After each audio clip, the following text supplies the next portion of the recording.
4 տարի, արդեն 4 տարուց ավել նույնիսկ, մենք անվանում ենք Նիկոլին Դավաճան,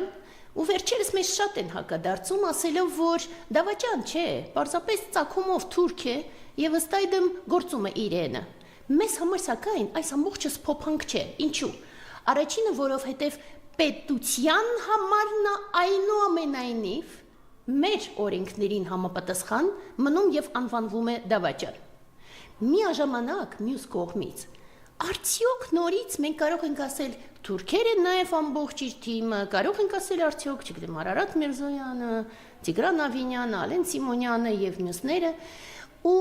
գիտեք, իրոք դա չի սփոփում, որովհետեւ մի կողմից մենք պետք է փաստենք, ցավոք սրտի մեր ազգում իրոք արկա են այդպես կոչված թուրքագեն տարրերը, բայց մյուս կողմից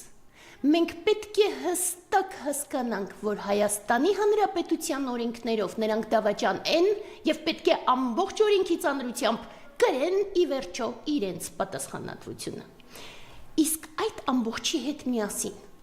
միաժամանակ ինչ ունենք մենք այսօր։ 2025 թիվ մենք ունենք գրեթե ամբողջությամբ կազմաքանդված պետական ապարատ։ Մենք ունենք տգիտությամբ տոգորված պետական պաշտոնյաներ, այնքան ոչ կոմպետենտ, որ նույնիսկ այն խեղճ ձյունը, որ մի քանի օր այնուամենայնիվ վերջապես եղավ ձմռանը, բերեց 1000-ից ավել ավտովթարների զուտ քաղաքապետի բացարձակ ոչ կոմպետենտ լինելու պատճառով։ Միաժամանակ մենք ունենք քայքայված տնտեսություն, որը բերել է այնքան աննախադեպ գնաճի, որ նույնիսկ միջին խավը արդեն չի ձգում այս գներին դիմանալ։ Մենք ունենք բժշկական ապահովության այնքան բարձր գներ, որ մարդիկ երբ որ հանկարծ հիվանդանում են, այնքան շատ գումարներ պիտի ծախսեն, որ հետո նույնիսկ եթե հանկարծ բուժվում են, հետո աղքատությունից նորից հիվանդանում են։ Ու այդ ամբողջը կարելի է թվարկել, մենք ունենք շատ ծանր էներգետիկ մթնոլորտ, որում որ աննախադեպելի հիվանդությունների եւ դժբախտ պատահարների աճ է, մենք ունենք սարսափելի այդ ոչ ստուգված միգրանտների քանակ, որոնք որ իրենց հետ բերում են այնպիսի հիվանդություններ, որոնցից իրենք ունեն իմունիտետ, իսկ մենք չունենք, եւ բոլորը, ովքեր ինպես ունեն դպրոցական երեխաներ, տեսնում են, թե ինչքան շատ հիվանդություններ են հիմա երեխաների շրջանում։ Մենք ունենք գրեթե տրաֆիկինգ, ընդ որում ըստ որոշ տեղեկությունների այդ տրաֆիկինգի թելերը տանում են դեպի Աննա Հակոբյան, այսինքն պետական մասշտաբի կազմակերպված տրաֆիկինգ, եւ այդպես շարունակ։ Ու այդ ամբողջով հանդերձ մեր իշխանությունները համարձակվում են խոսել իբր թե խաղաղության պայմանագրի մասին Ադրբեջանի հետ, բայց այդ պայմանագիրը ըստ էության պետք է անվանվի ցեղասպանության պայմանագիր։ Այս է փաստը։ Մինչև մենք դա չհասկանանք, մենք չենք կարողանա առաջ շարժել։ Ու երբ որ իրենք ասում են, գիտեք, իրենք ասում են, որ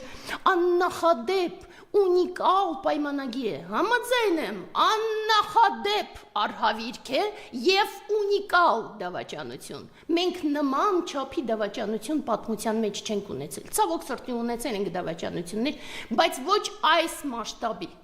Ու երբ որ այդպես քայլ առ քայլ արդեն մտածում ես, ասում ես լավ, մարդիկ չեն հասկանում դա, մենք մտածում ենք հիմա իրենք այդ ըստ պայմանագրի ուզում են եվրոպական դիտորդներին հանեն, Եվրոպան այդպես էլ իրենց խնդիրներով տոգորված հիմա դժվարությամբ է օգնում, բայց եթե հանկարծ դիտորդները դուրս գան, մեզ ընդհանրապես այլևս ոչ մեկ չի պաշտպանի։ Արդյոք ձեզ համար Սիրիայի օրինակը սարսափելի, տխուր օրինակ չէ, թե ինչ կարող է լինել, եթե աշխարհը հանկարծ դադարում է օգնել։ Ու մեզ այդպես էլ արդեն ոչ մեկ չի ուզում օգնել, ինչու, որովհետև մեր իշխանությունները այնքան ծաղրանքի են արժանացնում մյուս մարդկանց, ես չգիտեմ ովքեր որ շփվում են ընդհանրապես արտասահմանցիների հետ, չեք նստում, որ պարզապես արդեն մեր իշխանությունների պատճառով մեր երկիրը ծաղրանքի է արդեն արժանանում։ Ներքևի մակարդակում, իսկ վերևի մակարդակները այնքան ապշած են այս մասշտաբի դավաճանությունից, որ նորից արդեն աստիճանաբար երես են թեքում ընդհանրապես Հայաստանից։ Սփյուռքը լռում է, Սփյուռքի վրա առանձնապես հույսել մենք արդեն չունենք, որովհետև չգիտեմ ինչու են լռում։ Ու այդպես ինչ է, որ կետնել նայենք, արդեն ամբողջությամբ քայքայվում է։ Ու դրա համար Երբ որ մտածում ենք, որ մեր ազգը գոնե յուրայիններին միշտ կանգնում է պաշտպանության, բայց ռազմագերիների առկայությունը նորից ցույց է տալիս, որ մենք սարսափելի վիճակում ենք, եւ ռազմագերիները փաստացի փտում են Ադրբեջանի բանտերում, եւ ոչ մեկ չի փորձում տեր կանգնել իրենց ու պաշտպանել իրենց իրավունքները։ Այն պարագայում, որ մեզանից ցանկացածը, ցավոք սրտի, կարող է լինել նաեւ իրենց տեղում։ Ու այդ ամբողջը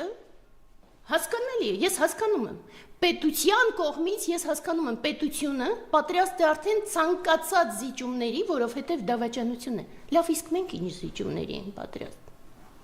Ես գիտեմ միակ բանը, որ վերջերս անընդհատ կրկնում եմ, ցավոք սրտի,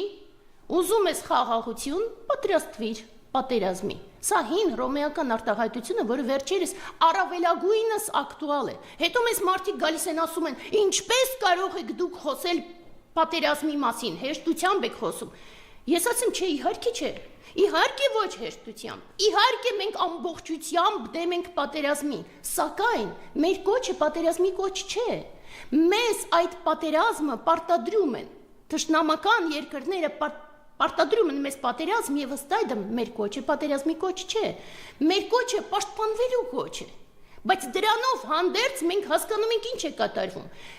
Պետական բոլոր օղակները, պետական պաշտոնյաները ամբողջությամբ միտումնավոր, անդադար խափանում են ռազմական պաշտպանական գործողությունները, սա մի կողմից։ Մյուս կողմից, անընդհատ նորից կրկնում ենք, բյուջեի ռազմաարդյունաբերական մասը ընդհանրապես չի իրականացվում, այսինքն եւ ոչ մի ձևով պաշտպանական համագարկը չի էլ զորացվում պետության կողմից։ Եվ դա մի կողմից, իսկ մյուս կողմից գիտեք ովքեր են դեմ խոսում եւ անընդհատ փորձում ջատագովը լինել իբր թե խաղաղության նույնիսկ բոլոր վիրավորական զիջումներով, այն տղամարդիկ, որ կներեք, բայց հիմա այդ ծաղկավոր շապիկները հագած, կներեք նորից տուզիկներին գրկած փողոցներով քայլում են այդ փայլփլուն ինչ-որ բաներով եւ դրանով հանդերձ կեղտոտում են քաղաքը, դե տուզիկները, ոչ թե մարդիկ, հուսանք, եւ Այրենք իհարկե դեմ կլինեն որևէ պաշտպանությանը եւ իհարկե հենց նրանք կողմ կլինեն ցանկացած գնով խաղաղության։ Եվ այստեղից գալիս է ամենակարևոր հարցը։ Պետական պաշտոնյաները գնում են զիջումների, որովհետեւ դավաճան են։ Ժողովուրդը, ինչ զիջումների դուք պատրաստ եք գնալ։ Ինչ զիջումների։ Եթե մի կողմից մենք մտածում ենք լավ, մենք կորցրեցինք հողերը, մեր հայկական հողերը, մենք կորցրեցինք եւ լռեցինք։ Դրանից հետո ինչ եք պատրաստ։ Պատրաստ եք կորցնել ձեր եկեղեցիները, որ նորից ավերվեն, ինչպես ավերվեցին Նախիջևանում, ինչպես հիմա ավերվում են Արցախում։ Դուք պատրաստ եք, որ Օհանավանքը, Սաղմոսավանքը, որ մեր Էջմիածինը ավերվի ադրբեջանցիների կողմից մեր իշխանությունների դավաճանությամբ հանդերձ։ Դուք պատրաստ եք հայոց լեզուն ուրանալ եւ թուրքերեն խոսել արդյոք։ Թե դուք պատրաստ եք ձեր երեխաները, որ հետագայում ծառայեն Ադրբեջանի բանակում, դուք էլ մտածեք ոչինչ, ցանկացած գնով միայն թե խաղաղություն։ Թե ձեր բանկային հաշիվները, որ իրենք սառեցնեն եւ վերցնեն ձեր տները ձեր ձեռքից, այդ ժամանակ նոր կմտածեք, որ զիջումների չարժեր գնալ։ Ու գիտեք, ես հիշում եմ, Կովիդի ժամանակ առաջին անգամ ես սկսեցի մտածել, ինչ զիջումների մարդ կարող է գնալ, կամ ինչ քայլերի կհամաձայնվի պարտադրանքի ներքո, ինձ համար դա տարօրինակ էր։ Ես ոչ մի ձևով դա չէի կարող հասկանալ, նույնիսկ Կովիդի ժամանակ։ Եվ այդ ժամանակ ես հիշում եմ մի հատ ֆրանսիական կինո կար հին խաղալիք։ Ու այնտեղ այդ մարդը գալիս է ասում է, ինքը մեծ կորպորացիայի տերը եւ բոլոր իրեն անվանում են հրեշ, ինքը կանչում է գործադիր տնօրենին, ասում է հենց հիմա շորերդ հան ամբողջությամբ մերկ քայլիր մեր շենքով, ու ինքը սկսում է հանվել։ Ինքը ասում է, ինչ ես անում, ասում է, հանվում եմ, չէ՞ որ դու հրաման տվեցիր, ինքը ասում է, լսի, հիմա ով է մեզանից հրեշը։ Ես որ տալիս եմ նման հրաման, թե դու որ մեկ ակնթարթում համաձայն ես կատարել այն։ Ես ուզում եմ հարցնել, ով է հրեշը։ Ով է այդ հրեշը, որ մեր երկիրը հասավ այս վիճակի։ Այո, Նիկոլը արդեն, չգիտեմ, Գինեսի ռեկորդների գրքում երևի թե կարող է գրանցվել աննախադեպ այս չափի հայատյաց գործողությունների համար։ Բայց մենք, հայ ժողովուրդը, ինչ վիճակում է։ Հայ ժողովուրդը ինչու այդպես լռեց ու այդպես շարունակում։ Նորից այդ օրինակը, հա, երբ որ ինչ որ մի պա, չգիտեմ, որ թվերին, բայց ինչ որ մի պա սկսեցին խոսել շատ այդ ների մասին, օմանի, հա, ասում էին խավարի տիրակալը կարող է գալ եւ իշխել հանկարծ եւ մարդիկ կխափնվեն եւ կծառայեն իրենց, ես երբեք դա չէի հասկանում, հիմա էլ չեմ հասկանում, որովհետեւ կարող են լինել ծանր ժամանակներ, կարող է ամբողջ աշխարհը իրոք գնա դեպի ավերում եւ անկում, բայց մենք միշտ մեկ ճանապարհ ունենք, մենք միշտ ունենք լույսի ճանապարհը եւ մենք միշտ կարող ենք շարժվել ըստ մեր խղճի պարտադրանքի, ոչ թե ըստ տարօրինակ զիջումների, որ կարող են պարտադրել հրեշավոր իշխանությունները։ Մենք ունենք միշտ մեր խիղճը, եւ դրա համար մենք ամբողջ գնով պիտի պայքարենք։ Ու հետո մարդիկ ասում են, լավ, մենք ուզում ենք պայքարել, բայց մենք չգիտենք ինչպես, որովհետեւ առաջնորդներ չկան, սուտ է, առաջնորդներ անթիվ կան, մենք էլ ենք պատրաստ առաջնորդել, ես վստահ եմ, որ մի շարք մարդիկ կան, որ պատրաստ են պայքարի։ Ես հասկանում եմ ինչ է չկա, միջոցներ չկան, որովհետեւ նրանք, ովքեր որ ունեն միջոցներ, որպեսզի պայքարը կազմակերպեն, նրանք էլ մեղավորներից մեկն են այս ամբողջ իրավի։ Մեզ լուրջ պայքար է պետք։ Եվ գիտեք այդ հիմնական բանը, որ պետք է, մենք անընդհատ այդ տարբեր ելույթներով, Facebook-յան կոմենտներով, չգիտեմ ինչ որ ծաղրանքի կամ հումորի տարերով եւ այլն, մենք իրականում փոշիացնում ենք պայքարը։ Տարբեր մեկը այսպիսի լուր է ասում, բոլորը սկսում են դա քննարկել, պայքարը փոշիանում է, մեզ պետք է երկ, մեզ պետք է այնքան հստակ հասկանալ հանուն ինչի ենք մենք պայքարում, այնքան հստակ ընկալել, որ հիմա հայոց ոչնչացման հարց են անել արդեն բեմ, որ Նիկոլը գնում է ամբողջությամբ երկիրը տապալելու, վերջնական տապալելու ուղղությամբ, եւ ըստ այդմ մենք պետք է հասկանանք, որ հանուն Հայաստանի,